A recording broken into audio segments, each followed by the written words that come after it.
일본이 코로나19 사태에도 불구하고 속속들이 봉쇄를 풀고 경제활동을 이어가는 모습입니다. 일본뿐만 아니라 세계 각국은 자국의 경제와 코로나 사이의 심각성을 저울질하면서 어쩔 수 없지만 경제를 살려야 하기 때문에 코로나와 공생하면서 다소 무리하게 갈 수밖에 없는 상황이 연출됩니다. 특히 일본은 한국보다 파격적인 조치를 내놓으며 봉쇄 조치 완화를 본격적으로 진행 중인 것이죠. 일본 정부는 대규모 행사 규제를 예정대로 7월 10일부터 완화했습니다.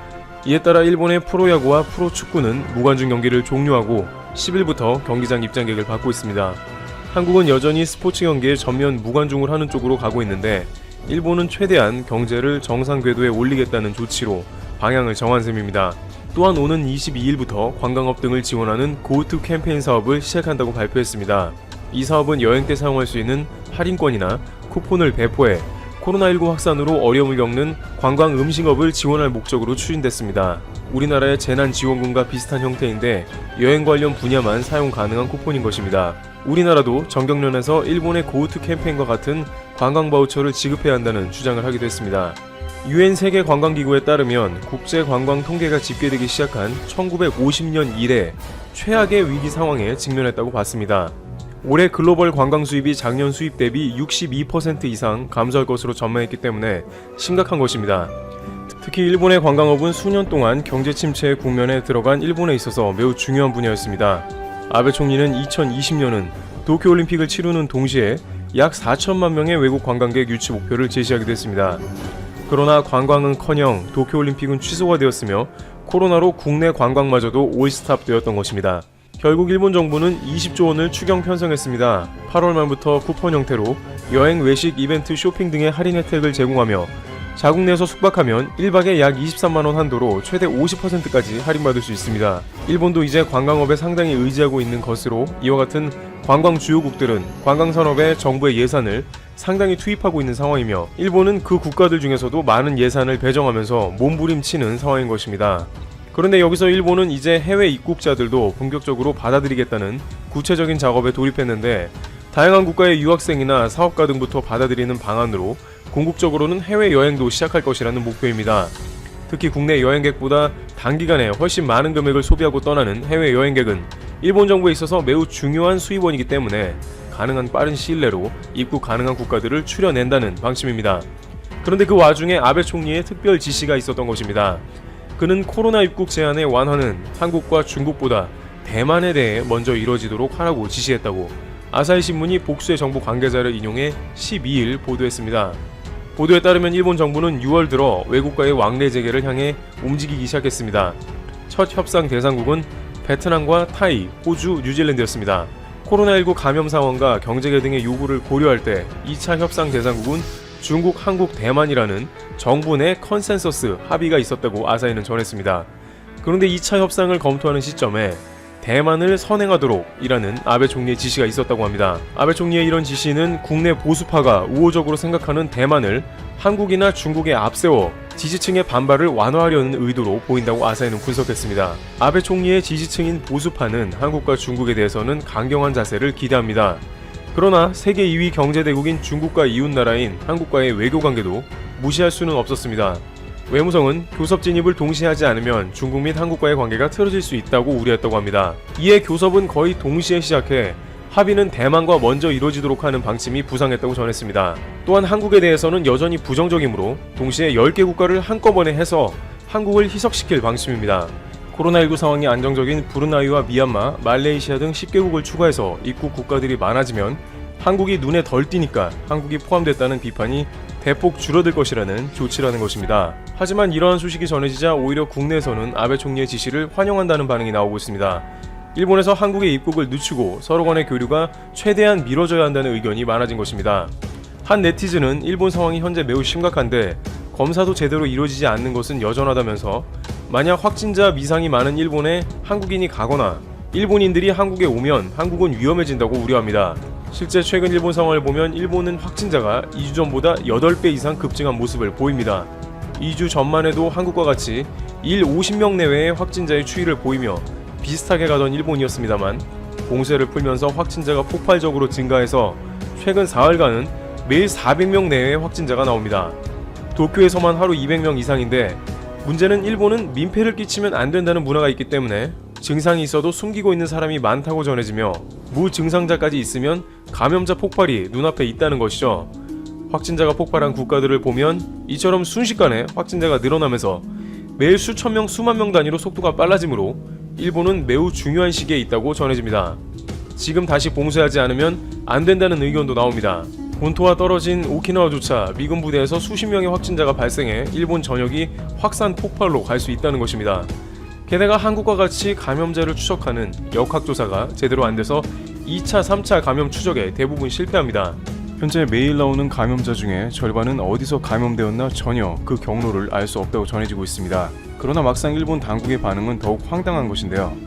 도쿄도 지사인 고이케 유리코는 별일 아니라는 듯이 이렇게 확진자가 늘어난 것은 다만 검사 숫자를 늘려서라고 말하고 있어 아니라다는 의견이 나옵니다.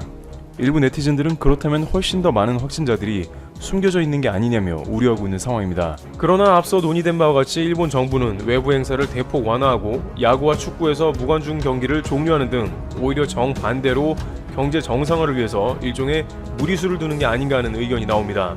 이러다가 코로나 확진자가 일 수천 명이 넘으면 경제적 피해가 훨씬 더 커진다는 우려가 제기되는 것입니다. 또한 도쿄뿐만 아니라 지방에서도 매우 곤란해졌습니다. 앞서 논의된 바와 같이 이미 정부에서 고드 캠페인 관련 지원을 받기로 되어 있는 데다가 정부에서는 캠페인을 멈추지 않고 강행한다는 방침이기 때문에 다시 봉쇄할 수도 없는 상황입니다. 지방은 경제가 피폐해져 있기 때문에 경제도 살려야 하는 상황이라 정부의 고드 캠페인에 참여하지 않는다고 할 수 없는 처지인 것입니다. 지방 재정도 바닥이기 때문입니다. 사실상 코로나에 대해서 무방비가 되는 상황을 맞으며 감염 폭발로 번질 가능성이 매우 커지게 된 것입니다. 일본의 특히 서부 일부 지방은 정부의 고우트 캠페인에 참여할 수도 없는 삼중고를 겪고 있는 상황입니다. 당장 집중호우로 인해 도로와 농업계 등 각종 피해액은 최소 수조 원이 넘을 것으로 파악되고 있습니다. 여행객을 유치할 수 없을 뿐만 아니라 수혜를 복구하는 데 온갖 자원을 투입해야 하는 상황에 처하고 있습니다. 따라서 도쿄를 중심으로 코로나가 집중적으로 확산되며 지방에서는 또 여행객을 대규모로 유치해야 하므로 전국적인 확산이 가시화되는데 이번에는 지난 3월의 확산 일로의 모습같이 방치할 수밖에 없다는 것입니다. 그러나 이미 일본 전문가는 지난 4월에 일본에 알려진 코로나 확진자는 당국이 발표한 수치의 12배 정도라면서 그 이후로 PCR 진단키트로 검사받은 사람들이 적고 양성 판정이 오류일 가능성, 무증상자의 비율 등을 따져 실제로는 훨씬 많은 확진자가 있다고 지적한 바 있습니다.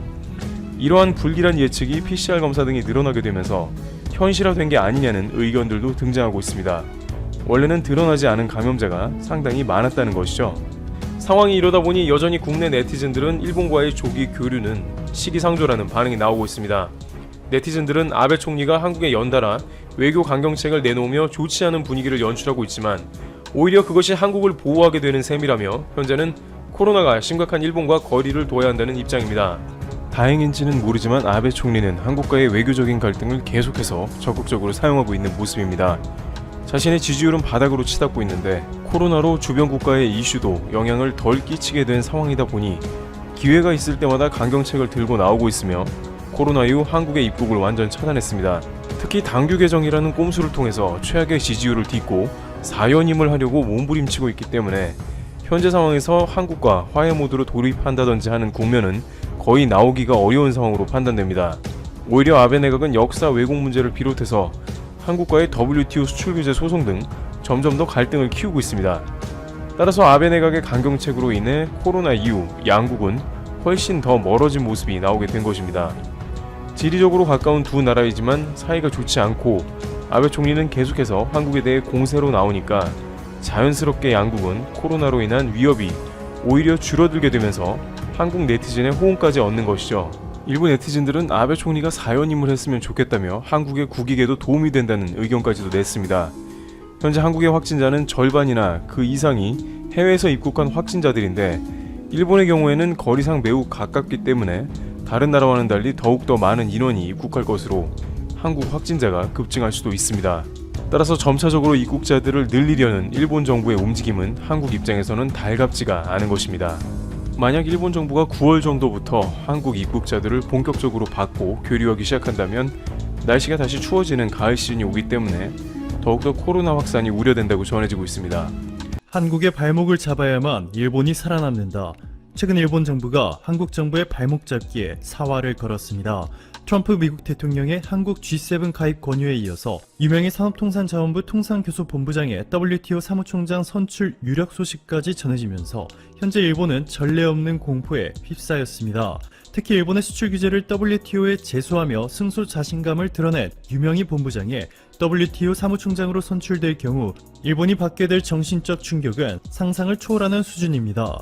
이를 막기 위해 일본은 한국의 G7 가입과 최초의 한국인 여성 WTO 사무총장 탄생을 막으려 한국의 발목을 있는 힘껏 부여잡고 있습니다. G7 가입과 WTO 사무총장 선거에는 한 가지 공통점이 있죠. 일본을 포함한 모든 회원국들이 만장일치로 동의해야 한다는 것인데 G7에 한국이 새로 포함되기 위해서는 일본의 동의가 필요하다는 뜻이고 WTO 사무총장을 선출할 때도 지지도가 낮은 후보를 탈락시키는 과정을 반복한 후에 최종 단일 후보자를 만장일치로 추대하는 방식이기 때문에 일본이 끝까지 방해작전을 펼치면서 최초의 한국 여성 WTO 사무총장 탄생이라는 타이틀을 거머쥐기 일보 직전인 한국의 유명희 본부장을 겨냥해 낙선운동을 펼치고 있습니다. 일본의 발목 잡기 전략은 이것이 전부가 아닙니다. 바로 어제 일본이 한국산 화학제품인 탄산칼륨의 덤핑 조사를 시작했죠. 교도통신의 보도에 따르면 일본 정부는 한국산 탄산칼륨이 일본에서 부당하게 싼 가격에 판매되고 있다. 반덤핑 관세를 부과할지 판단하기 위해서 조사를 시작하겠다라는 충격적인 발표를 했습니다. 교도통신은 일본 산업단체가 한국이 화학물질의 판매 가격을 낮춰 일본에 수출하는 바람에 일본의 생산 기업들이 타격을 입었다고 주장했고 일본 정부는 1년 내로 조사를 완료해서 한국산 화학물질 탄산칼륨에 반덤핑 관세를 부과할지 여부를 결정하겠다 밝혔습니다. 자, 그런데 현실은 일본이 간절히 바라고 있는 것과는 완전히 반대죠.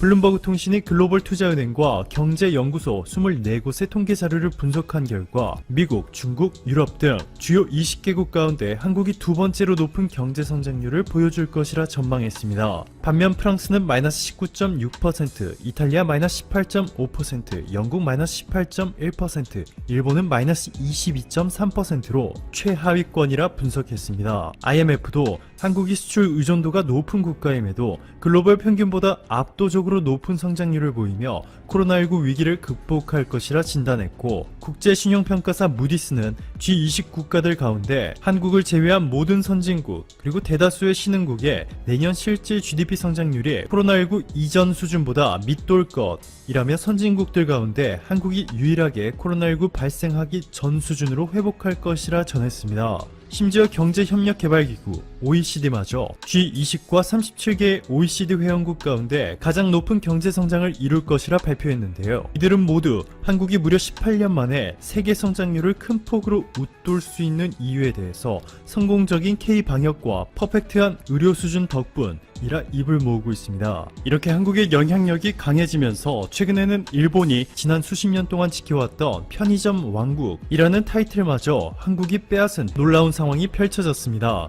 한국과 일본 두 나라의 공통점은 바로 낮은 출산율과 가파른 속도의 인구 고령화, 최저임금 인상, 근로시간 단축 등 상당히 비슷한 환경에 둘러싸여 있다는 것이죠. 그럼에도 이번 코로나19 사태로 일본의 편의점 매출은 감소하기 시작한 반면 같은 기간 한국의 편의점 매출은 최대 30% 넘게 증가했습니다. 세계적인 정보 분석 기업 닐스는 일본 편의점에는 없는 한국 편의점만의 강렬하고 발빠른 상품 판매 전략과 서비스 덕분이라며 GS25와 CU는 배달 플랫폼과 제휴에 집에만 있는 집콕 소비자들까지 사로잡았다고 분석했습니다. 일본의 경제 주간지 다이아몬드는 일본의 핵심 산업 중 하나인 편의점이 코로나19 사태 이후 하락하는 위기를 겪고 있는 이유를 설명하면서 비슷한 상황에 놓인 한국의 편의점은 어떻게 급성장하고 있는지에 대해서 자세히 분석한 내용의 기사를 발표했습니다. 이렇게 한국에 대한 질투심으로 가득 찬 일본을 향해 김태년 민주당 원내대표는 이웃나라 한국을 견제하는 아베 총리의 속 좁은 소국 외교는 유감이다. 코로나19에 맞서려는 국제사회의 협력에 아베가 찬물을 끼얹어서는 안 된다 전했고 연합뉴스에 따르면 한국의 발목을 잡으려는 일본의 최근 행보에 대해서 청와대 고위 관계자는 이렇게 일침을 가했습니다. 일본은 이웃나라에 해를 끼치는 데 익숙하다. 일본 자신의 잘못을 인정하거나 반성하지 않는 일관된 태도에 더 놀랄 것도 없다. 일본의 모렴치한 수준은 세계 최상위권이다.